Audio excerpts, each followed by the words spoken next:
안녕하세요. 오늘도 사연살롱을 찾아주셔서 감사합니다. 일하는 30대 엄마예요.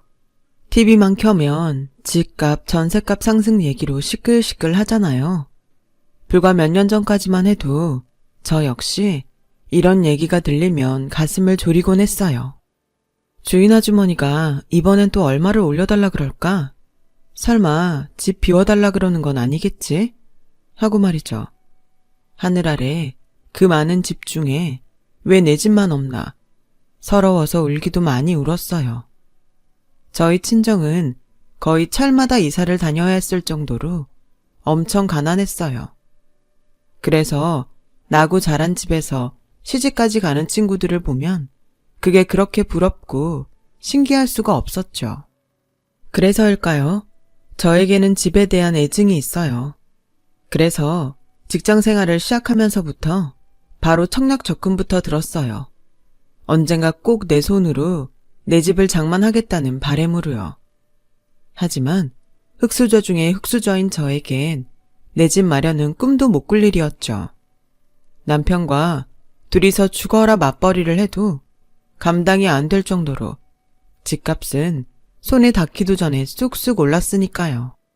그래서 거의 포기하다시피 했었는데 생각지 않은 셋째를 임신하게 되면서 이번 생엔 불가능할 줄 알았던 내 집 마련에 성공했지 뭐예요. 그 어렵다는 청약이 당첨됐거든요. 이게 다 삼신할머니 덕분이었죠. 제가 셋째를 가졌다는 말에 없는 집에서 애는 뭐하러 많이 낳냐고 비아냥대던 사람들은 애들 덕분에 아파트 청약이 당첨됐다고 하자 다들 엄청 부러워하더라고요. 그래서 이제는 고생 끝 행복 시작이다 생각했는데 알고 보니 이게 불행의 시작이었더라고요. 청약 당첨과 동시에 그동안 제가 알지 못했던 사건들이 하나 둘 수면 위로 떠올랐거든요. 설마 내 인생의 운을 청약 당첨에 모두 써버린 탓에 이런 시련을 당하게 되는 건 아닐까 생각했을 정도였죠. 그때를 떠올리면 지금도 치가 떨릴 정도로 하루하루가 지긋지긋했어요. 살고 싶은 생각이 안 들 정도로요. 솔직한 심정으로 애들이 아니었으면 어떻게 버텼을지 상상도 안 되네요. 그럼에도 생각조차 하기 싫은 그때를 떠올리며 이렇게 사연을 보내는 건 이번 기회에 다 털어내고 이제는 아이들과 함께 새로운 삶을 시작하고 싶어서예요. 새 술은 새 부대에 담아야 하니까요. 저희 집 얘기를 시작해 볼게요. 앞서 말씀드린 대로 저희 친정은 지지리도 가난했어요. 의무교육이 아니었다면 중도에 학업을 포기해야 했을 정도로요. 이건 다 저희 아빠 탓이라고 해도 무방할 거예요. 저희 아빠는 인생의 모토가 인생은 한방이다 였거든요. 눈치채셨겠지만 노력보다는 요행을 바라는 분이셨어요. 거기다 귀는 또 어찌나 얇은지 멀쩡히 잘 다니던 직장도 돈 더 주는 곳이 있다고 하면 바로 그만두고 옮기기 일쑤였어요. 어디 그뿐인가요? 말 몇 마디에 처음 본 사람한테 한 달 월급을 통째로 투자했다가 날리기도 부지기 쓰고 누가 봐도 안 될 자리에 빚까지 얻어서 가게를 차렸다가 쫄딱 망하기도 했어요. 그러면서도 늘 입버릇처럼 인생은 한방이라고 노래를 부르셨죠. 반면에 엄마는 뿌린 대로 거둔다는 신념으로 세상을 사는 분이셨어요. 옆에서 아무리 떠들어도 저희 엄마는 자신이 땀 흘려 버는 것 외에는 어떤 요행도 바라지 않으셨죠. 하루하루 착실히 일해서 받는 월급이 세상에서 가장 값진 돈이라고 믿는 분이셨거든요. 그러니 이런 엄마 눈에 아빠가 얼마나 한심해 보였겠어요. 그러니 아빠가 콩으로 매주를 쓴다고 해도 엄마는 절대 믿지 않았죠. 아빠는 그런 엄마가 야속하고 답답해 보였을 테고요. 그러니 집안의 싸움이 끊이지 않았을 수밖에요. 네가 남편이 나를 무시하니까 애들도 따라서 지 아빠를 무시하는 거야. 딴 집 여자들은 남편을 상점 모시듯 한다는데 넌 뭐가 잘나서 날 무시하냐? 니네 집에 돈이 있기라냐? 네가 배운 게 있기라냐? 아무것도 없는 주제에 고개 빳빳이 들고 하늘 같은 남편한테 대들고 말이야. 이러니 내가 하는 일이 잘 될 턱이 있냐고. 입 있으면 어디 말 좀 해봐. 아빠가 이러실 때마다 엄마는 입을 꾹 다문 채 너는 떠들어라. 나는 내 길을 가련다. 이런 식이었어요. 그래서 늘 화를 내던 아빠가 먼저 자리를 박차고 일어나기 일쑤였죠. 그렇게 나가서는 몇 달씩 연락도 없이 집에도 안 들어왔어요. 어차피 엄마는 아빠가 벌어다주는 돈을 기대하고 사는 사람이 아니었던 터라 우리 집 생활엔 지장이 없었어요. 하지만 늘 그 다음이 문제였어요. 아빠는 집 나가서 연락도 않는 사이 꼭 사건 사고를 치셨거든요. 엄마가 기껏 죽어라 이래서 돈 좀 모으면 아빠 사고 수습하느라 홀라당 까먹는 게 일이었어요. 이런 아빠 때문에 엄마는 일을 하도 많이 해서 40도 안 된 나이에 손에 류마티스가 걸릴 정도였어요. 손가락 마디마다 뼈주사를 맞아가며 남편 대신 식구들 건사하느라 엄마 손은 막리라는 남자 손보다 거칠고 험했어요. 물론 제 눈에는 그런 엄마 손이 세상에서 가장 고귀해 보이긴 했지만요. 이런 엄마의 고생이 끝난 건 아빠가 교통사고로 세상을 떠나시고 연년생이던 저희 자매가 직장 생활을 시작하면서부터였어요. 수십 년 동안 도시락 공장에서 일을 해오셨던 엄마는 저희 자매의 닥달에 못 이겨 난생 처음 전업주부로 살게 되셨거든요. 하지만 평생 일을 하고 살아오신 분이 하루아침에 집에서 손 놓고 지내는 건 쉽지 않았나 봐요. 언제부턴가 저희 자매 모르게 종종 아르바이트로 친구분이 하시는 스크린 골프장에 나가 카운터를 봐주시곤 하시더라고요. 말려도 소용이 없었죠. 죽으면 썩어질 몸뚱이 움직일 수 있을 때까지 움직여 일하는 게 나아. 사지육신 멀쩡한데 놀긴 왜 놀아. 이러시면서 말이죠. 그런데 알고 보니 제가 이런 엄마 성격을 닮았더라고요. 저도 이날 이때까지 출산 후 산후조리 3개월 한 것 외에는 계속 일을 하고 살았으니 말이에요. 제가 남편을 만난 건 고등학교를 졸업하고 직장 생활을 하던 때였어요. 당시 저는 회사의 배려로 야간대학에 다니고 있었는데 그때 남편이 일하는 인쇄소에 제본을 맡기느라 드나들면서 안면을 트게 되었어요. 지금은 그러는 사람이 없지만 제가 대학에 다닐 때만 해도 교재를 살 형편이 안 되는 학생들은 인쇄소에서 제본을 떠서 보곤 했거든요. 저 역시 한푼이 아쉬운 처지여서 그렇게 교재를 만들어 보고 있었죠. 퇴근 후 강의를 들으러 다녀야 했던 저는 늘 종종걸음을 치며 바쁘게 다녔는데 남편 눈에는 그런 제가 퍽 안쓰럽게 보였던 모양이에요. 하루는 제본을 맡겨놓고 찾으러 가는 걸 깜빡했는데 글쎄 남편이 저희 강의실 앞까지 배달을 해주었지 뭐예요. 그리고는 앞으로는 직접 인쇄소에 찾으러 오지 말고 배달을 시키라고 하더라고요. 수십 건도 아니고 딸랑 한 권인데도요. 덕분에 저는 제본한 책을 편하게 강의실까지 배달시켜 볼 수 있었어요. 그런데 하루는 과 동기가 자기도 배달을 시켜야겠다며 인쇄소에 전화를 했는데 한 권을 배달해주는 데가 어딨냐며 욕만 먹었다지 뭐예요. 반년 넘게 책을 배달시켜 보았던 저는 그제야 남편의 마음을 알 수 있었어요. 그래서 고마운 마음에 제가 좋아하는 작가의 책을 사서 선물로 건넸어요. 이건 제본 안 해주셔도 돼요. 제가 드리는 감사의 선물이니까요. 그동안 저 때문에 고생 많으셨어요. 덕분에 지각도 않고 편하게 강의를 들을 수 있었거든요.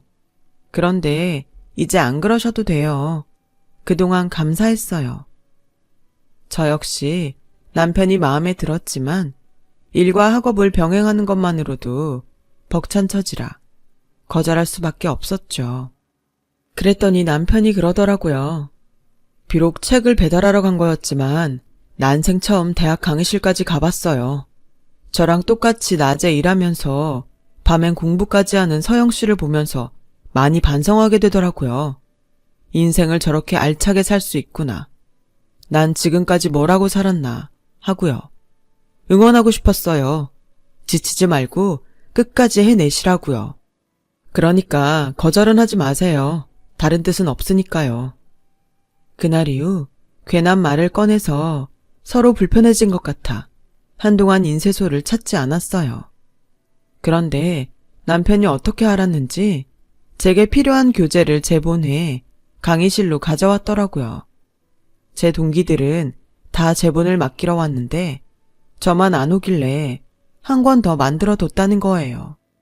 그러면서 불편한 마음은 알겠지만 졸업하는 날까지는 제본을 맡기라고 하더라고요. 불편한 건 한순간이지만 그렇게 얻은 책으론 한 학기를 볼 수 있는 거 아니냐면서요. 직접 찾아와서 이렇게까지 말해주는데 피해 뭐 하겠냐 싶어서 그 후로 전처럼 남편한테 제본을 맡겼어요. 그렇게 2년의 시간이 흘러 드디어 졸업을 하게 되었어요. 비록 야간 전문대 졸업에 불과했지만 제겐 서울대를 졸업하는 것만큼이나 벅찬 순간이었어요.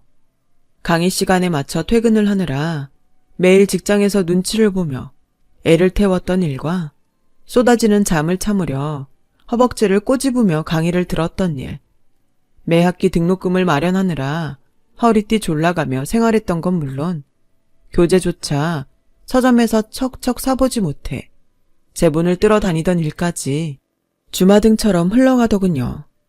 잘 버텼다. 스스로 칭찬을 해주었죠. 그런데 하필 이 순간 떠오르는 얼굴이 하나 있더라고요. 바로 남편이었죠. 지난 2년간 저를 응원하며 강의실까지 배달을 자처했던 그 남자가 그렇게 그리울 수가 없었어요. 졸업식이 끝나면 다시 볼 일이 없어서 더 그랬는지도 모르겠네요. 그래서 졸업식장에 찾아온 엄마랑 여동생을 먼저 집에 보내고 남편이 일하는 인쇄소로 찾아갔어요. 남편은 평소처럼 인쇄물을 정리해 포장을 하고 있더라고요. 그러다 저를 발견한 남편은 제 손에 들린 졸업장을 보고는 환하게 웃으며 축하한다고 말해주더군요.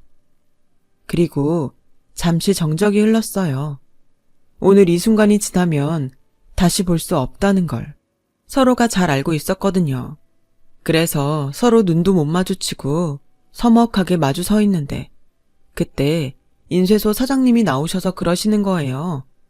아, 뭐여? 애인 졸업식인데? 싸게 가서 짜장면이라도 한 젓가락 해야지. 그러자 얼굴이 새빨개진 남편은 제 눈치를 보며 허둥지둥했어요. 아, 사장님, 그런 거 아니에요. 애인이라뇨. 절대 아니에요.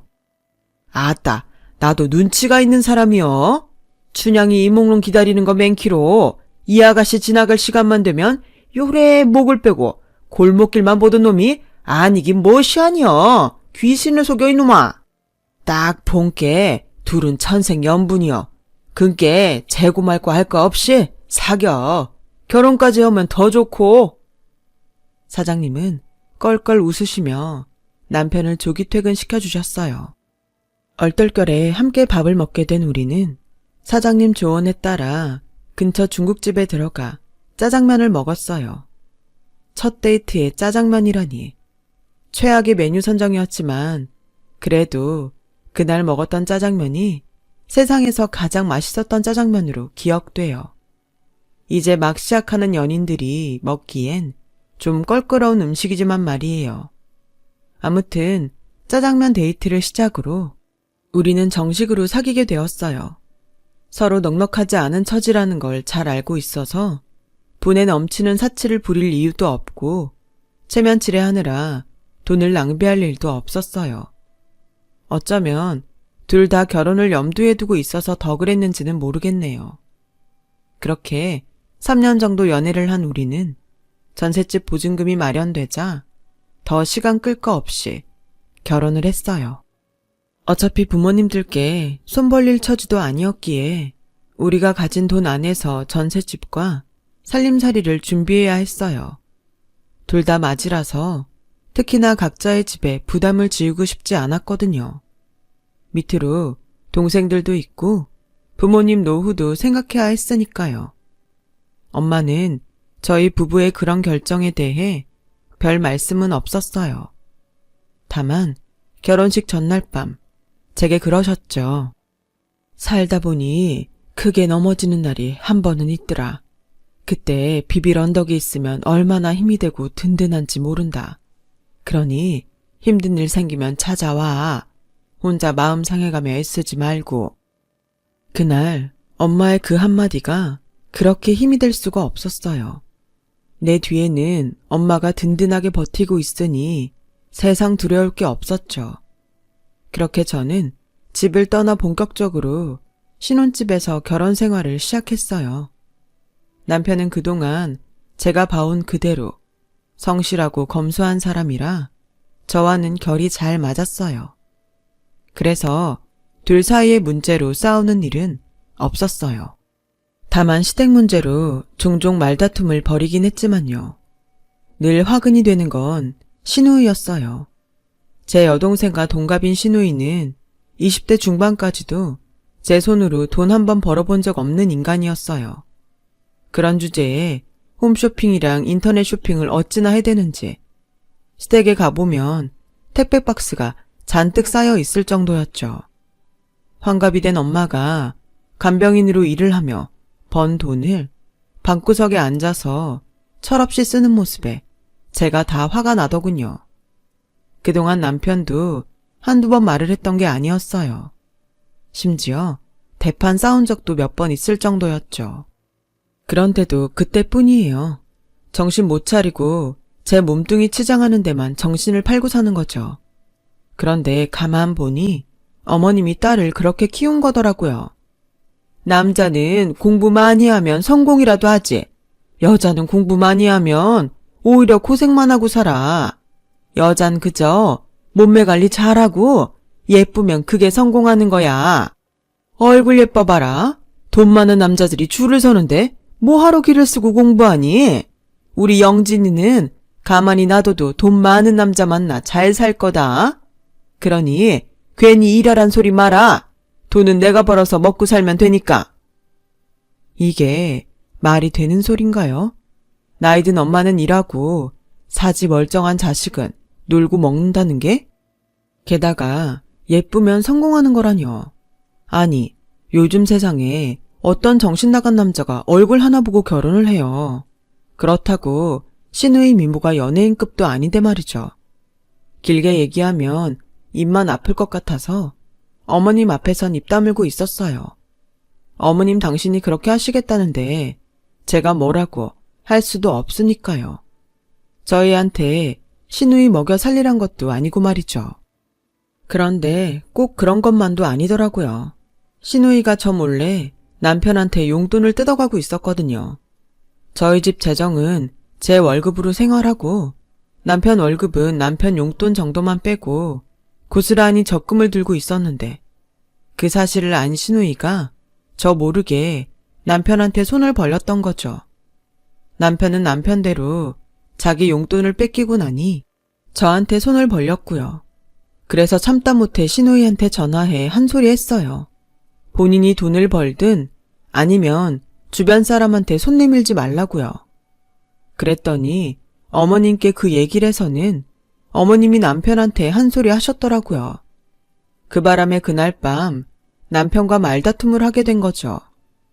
자기야, 나한테 따질 게 아니라 당신 여동생한테 일을 하라 그래. 이게 말이 되냐고. 한두 살 먹은 애도 아니고 어떻게 서른을 바라보는 나이에 가족들한테 용돈을 받아 살 생각을 해? 집에만 가봐. 일도 안 하면서 옷이며 화장품이며 그 비싼 것들을 쌓아놓고 사는 거. 이게 제정신이냐고. 아무튼 앞으로도 난 아가씨한테 10원 한 장 줄 생각 없으니까 당신도 똑똑히 알아둬. 비슷한 일로 몇 번 말다툼을 벌인 뒤에야 더는 그런 일이 일어나지 않았어요. 그래서 지지고 볶든 시댁 안에서 해결을 하는가 보다 했죠. 그런데 그게 아니었어요.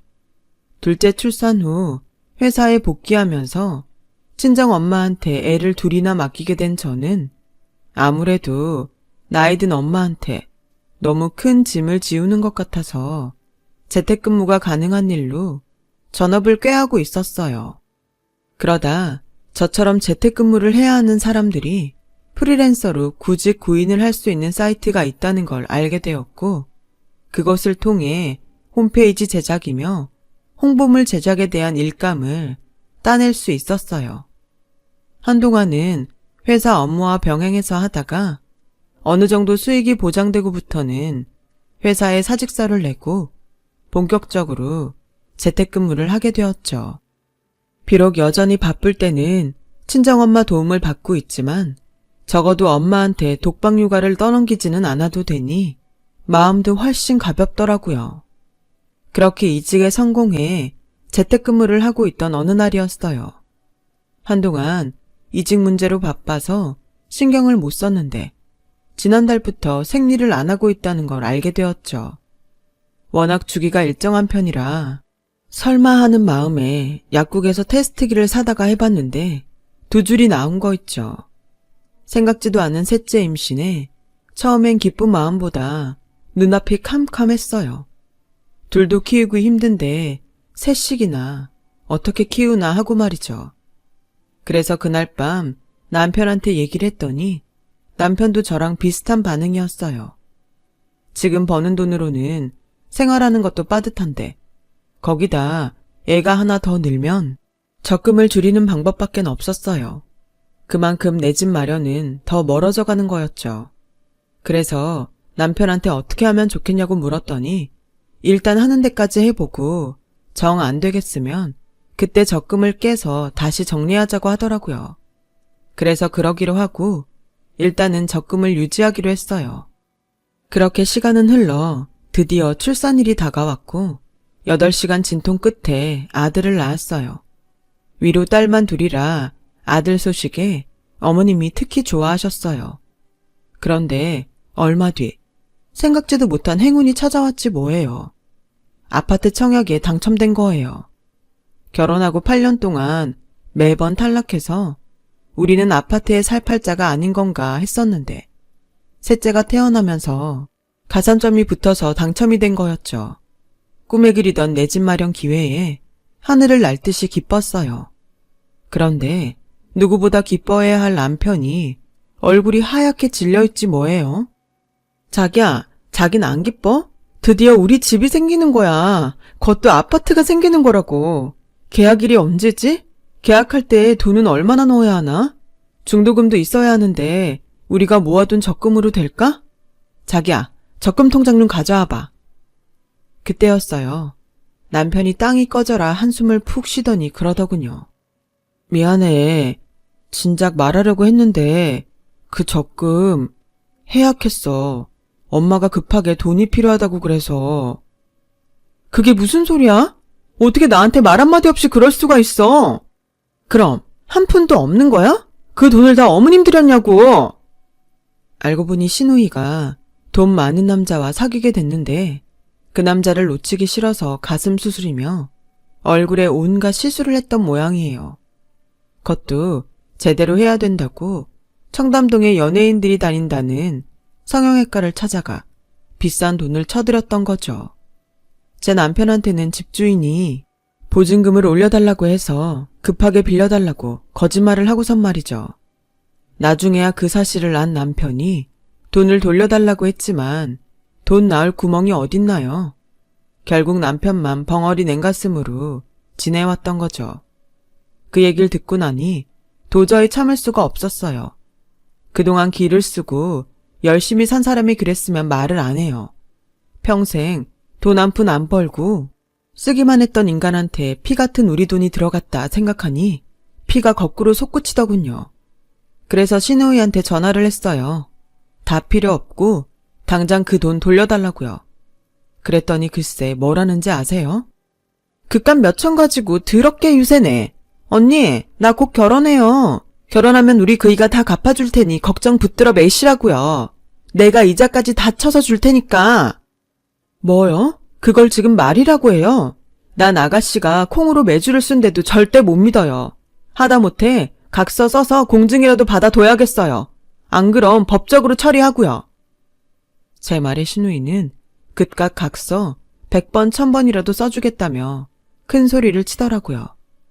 그래서 하루 날 잡아서 신우이한테 각서를 받고 따로 공증을 받아두었어요. 첫 대금은 결혼식 때 축의금 들어온 걸로 받겠다고 했고요. 그런데 그 얘기를 들은 어머님이 그날 저희 집에 찾아와 난리를 치지 뭐예요. 네가 그러고도 인간이냐? 올케가 돼선 결혼 준비로 바쁜 애를 불러다가 각서를 쓰게 해? 오빠가 돼선 여동생 결혼하는데 돈 좀 해줬다 셈치면 그만이지. 기어이 그걸 받겠다고 각서를 써? 니네 친정에서는 그렇게 가르치대? 당연히 아니죠. 저희 친정 부모님은 어머님처럼 자식한테 허황된 꿈을 꾸라고 가르치지 않으셨거든요. 반반한 얼굴 하나 믿고 남의 인생에 무임승차하는 건 죄라고 가르치셨어요. 자기 힘으로 열심히 벌어서 떳떳하게 쓰고 살라고요. 그러니까 어머님이나 자식 교육 똑바로 시키세요. 멀쩡히 잘 사는 아들네한테 못난 딸 뒤치다거리 맡기지 마시고요. 저요, 그 돈 무슨 일이 있어도 꼭 받아낼 거니까요. 어머님도 각오 단단히 하시는 게 좋을 거예요. 작정하고 달려든 제 기세에 어머님은 더는 아무 말 못하고 돌아가셨어요. 한바탕 난리에 놀란 아이들은 겁에 질려 엉엉 울고 참았던 서름이 터진 저도 서러워서 엉엉 울고 온 집안이 눈물바다가 돼버렸죠. 마침 그때 일 끝나고 돌아온 남편은 눈물바다가 된 집안 꼴에 놀랐고요. 큰아이를 통해 친할머니가 와서 소리치고 갔다는 얘기를 들은 남편은 제게 사과를 하더라고요. 솔직히 그때는 남편 얼굴도 보고 싶지 않았어요. 그래서 눈도 안 마주치고 애들을 데리고 친정으로 가버렸죠. 그렇게 하루 이틀이 지나자 남편이 측은하게 느껴지더라고요. 자기라고 알고 그런 것도 아니고 속아서 돈을 넘긴 건데 내가 너무했나 싶었거든요. 하지만 당장 중도금 치를 돈도 없는 상황을 떠올리니 우라가 치밀고 한숨만 났어요. 그래서 늦은 밤 불 꺼진 거실로 나와서 입을 틀어막고 울어댔는데 잠결에 그 소리를 들은 엄마가 나왔더라고요. 모든 상황을 전해 들은 엄마는 다음날 제게 통장 하나를 건네주셨어요. 그가 모아둔 돈이야. 이걸로 집을 살까 땅을 살까 고민 중이었는데 마땅한 게 없어서 그냥 쥐고 있었어. 이렇게 쓰려고 그랬나 보다. 이 고비만 넘기면 다 좋아질 테니 이서방이랑 화해하고 집으로 들어가. 너한테 비빌 언덕이 될 수 있어서 엄마는 기쁘구나. 그러니 부담 갖지 말고 마음껏 써. 그날 저는 엄마가 주신 통장을 들고 한참을 울었어요. 그리고 다음날 저는 아이들과 함께 집으로 돌아갔어요. 그런데 웬일인지 남편이 집에 있지 뭐예요? 평소라면 출근하고 없어야 할 사람이 말이죠. 바닥엔 술병이 나동그라져 있고요. 평소 술도 잘 안 마시는 사람이 저랑 싸우고 속상해서 마셨나 했는데 뭐? 인쇄소가 문을 닫아? 경기가 안 좋다 보니 달력을 찍는 은행이나 회사가 줄었다는 얘기는 들었지만 그렇다고 인쇄소가 문을 닫게 될 줄은 몰랐어요. 오랜 시간 함께 일해온 사장님이 더는 버틸 여력이 없다시며 문을 닫자고 했다더군요. 모아둔 돈도 여동생한테 날리고 직장까지 잃게 된 남편은 순식간에 무너져 버렸어요. 그날 이후 방에 틀어박혀 밥도 안 먹고 잠만 자더라고요. 그래서 도저히 이렇게는 안 되겠다 싶어서 아이들을 엄마한테 맡겨두고 남편을 데리고 밖으로 나왔어요. 그리곤 이혼 서류를 내밀곤 소리쳤죠. 자기야, 이 자리에서 결정해. 나랑 이혼할 거야 말 거야? 지금처럼 이러고 살 거면 당장 서류에 사인하고 앞으로 정신 차리고 제대로 살 거면 서류 찢어버릴게. 어떡할까? 당신이 직접 결정해. 난 돈 못 버는 남자는 용서해도 살 의지가 없는 남잔 용서 못해. 실직했다고 하늘이 무너지니? 그날로 인생이 끝나? 자긴 한 여자의 남편이고 세 아이의 아빠야. 그런데 이렇게 나약하게 굴 거야? 살다 보면 누구나 한 번은 넘어져. 그땐 일어나면 돼. 훌훌 털고 다시 일어나서 걸어가면 된다고. 내가 도와줄게. 내 손 잡고 가자. 응? 그러자 남편은 제가 내민 손을 잡고는 서럽게 울었어요. 그런 남편의 등을 토닥여주며 저도 함께 울었죠. 그날 이후 남편은 구직 활동에 나섰어요. 그리고는 얼마 뒤 동네 마트에 취직을 하게 되었죠. 창고 정리하고 물건을 배달하는 일이었어요. 비록 전보다 벌이는 못했지만 그래도 다시 일할 곳이 있다는 게 남편에겐 힘이 되는 것 같았어요. 그리고 얼마 뒤 시누이 결혼식이 돌아왔어요.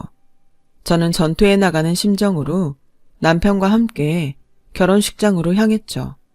상견례조차 안 하고 바로 식을 올린 거라 신랑 얼굴은 식장에 가서야 처음 보게 되었어요. 제 남편보다 13살이나 많은 남자로 이혼 경력이 3번이나 있더라고요. 워낙 돈이 많아서 젊은 여자들이 따르는 모양이었어요. 저희 부부가 대기실에 나타나자 시어머니와 시누이는 인상을 썼어요. 시누이 결혼하는데 찬조금도 한 푼 안 내놓더니 무슨 낯짝으로 식장에 나타나. 좋은 날이니 내 더는 말 안 하겠다. 식 끝나고 어디 보자. 뭐야? 언니는 그렇다 치고 오빠도 빈손으로 온 거야? 진짜 너무하네. 빈손이라뇨. 그럴 리가 있나요? 제가 아가씨 결혼식을 얼마나 기다려왔는데요. 꼼꼼하게 준비했으니까 한번 열어보세요. 저는 준비해간 봉투를 내밀었어요. 시누이는 잽싸게 낚아채 가선 봉투를 열었죠. 그리곤 사색이 되고 말았어요. 제가 작성한 내용 증명이었거든요. 전에 약속한 대로 성금조로 축의금 가져가려고 왔어요. 나머지 전금은 하루속히 보내주세요. 만약 약속 이행을 거절한다면 전에 말한 대로 법적 절차 진행됩니다. 아, 그리고 신랑분이 아가씨 직업이랑 학벌을 잘못 알고 있는 것 같더라고요. 왜? 가슴 수술만으로는 꼬시기 힘들었나 봐요? 되도 않는 거짓말까지 했게.